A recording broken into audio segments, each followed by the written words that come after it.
österreichische Spezialitäten werde ich mit meinen Kolleginnen, und die sind fast ausschließlich Kolleginnen, teilen nachher. Vielen Dank dafür. Und es wurde mir gesagt, dass ich auf Englisch reden soll. Das werde ich machen. So, thank you very much indeed for the very kind introduction. And sorry to interrupt the proceedings. The real meat, or if you're a vegetarian, other versions are available, is coming very soon. Is coming very soon. But Ambassador Sellner, Ambassador Brüllhardt, and Ms. Heller, Dr. Heller from the Bildungsdirektion, and of course Mr. Ambripo, dear students and ladies and gentlemen, dear delegates, good morning. It's really great to see so many people here, young people, here at the Vienna International Center.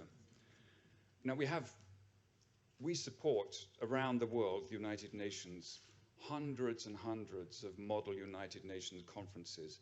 There are very, very few that are actually held in a UN headquarters location.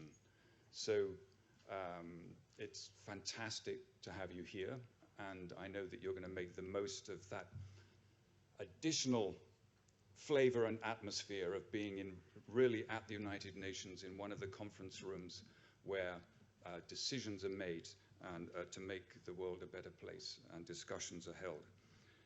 So before you start your last day as delegates, let me just say a very few words on behalf of the United Nations Information Service, of which I'm the director.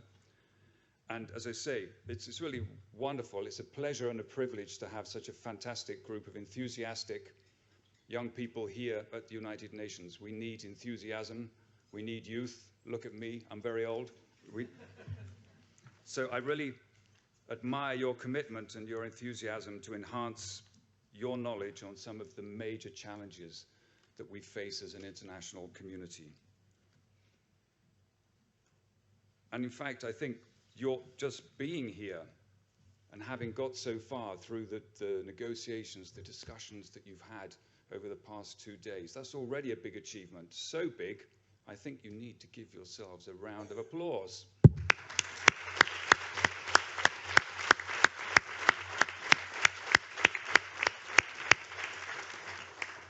So, as we all know, one of the biggest challenges of our time is climate change.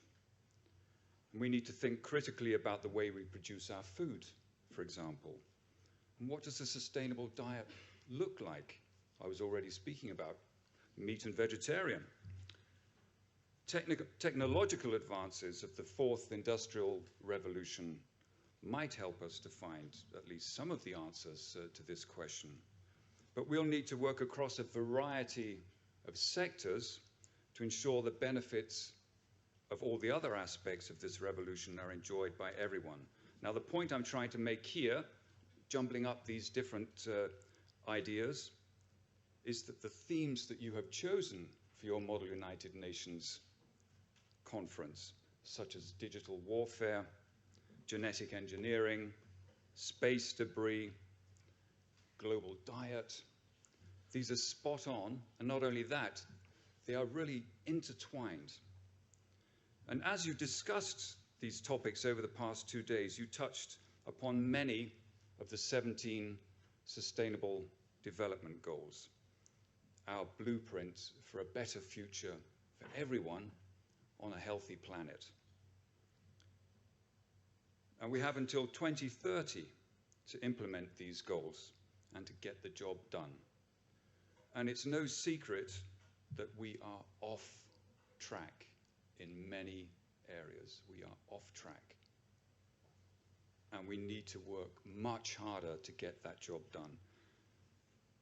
I said 2030, so that means, we all do our maths quickly, we have 10 years left. And that's why this year we have begun a decade of action. We can all play a part. Each and every one of us can play a part. And I encourage you to think really hard about what you can do individually, collectively, to contribute to implementing these goals. In many ways, these are your goals. How old will you be in 10 years' time? Where will you be? What do you want the future to look like at that point? So working now on those goals will help us to get where we need to be and where you need to be. And it's also a very special year for us as we mark the 75th anniversary of the United Nations. There's the logo and the banner. And by the way, it's the 65th anniversary, as I'm sure Ambassador Sellner will mention, of Austrian membership of the United Nations. And to mark the 75th anniversary, the Secretary General of the United Nations, Antonio Guterres, doesn't just want to look back and reflect on past achievements, and indeed past shortcomings, important though that is, obviously. Well, he's launched the largest and the furthest reaching global conversation, encouraging people around the world to take part in thinking about and realizing a better world by 2045, which is the 100th anniversary, if you like. That'll be the UN's 100th birthday. A very important part of this conversation is a 1-minute survey. Just 1 minute. And I've been told that you'll be taking part in that survey later today. And I really encourage you to reflect on the questions you'll be asked. It's very quick, it's online. Since every single one of your contributions is really of utmost importance, and let me tell you why. The Secretary General, with the help of friends and colleagues, of course, is collating all of the information, all of the answers and ideas and suggestions that are coming from around the world, from hundreds of thousands, millions of people, we hope, who will take part in the survey, and who can also take part in broader conversations. You can check that out on the United Nations website.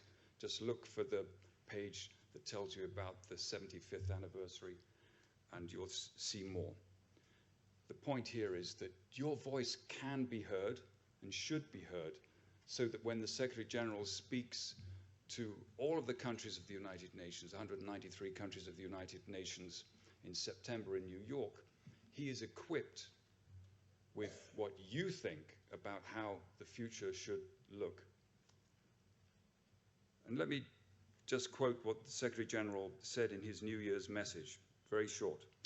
In 2020, the world needs young people to keep speaking out, keep thinking big, keep pushing boundaries, and keep up the pressure. And the Secretary General has been keeping up the pressure himself this week. He's made 2 very important speeches, one in Geneva on human rights on Monday, and just last night in New York on women and girls' rights. And I really encourage you to read both of them. These are really important landmark speeches, and we can provide the links to you to make it easier for you to find them. So, to conclude, I just want to say that I wish you every success on your last day. I know you've been working really, really hard the last 2 days. And really, it's great that you're here at the Vienna International Center to conclude your activities. And I really thank everybody who's helped to organize this conference, and to everyone participating. Students, teachers, administrators, everybody who's been working behind the scenes. And I wish you all the very best for your future and with these last deliberations today. And I really look forward to hearing the outcome of this Model United Nations conference. So thank you very much and welcome again.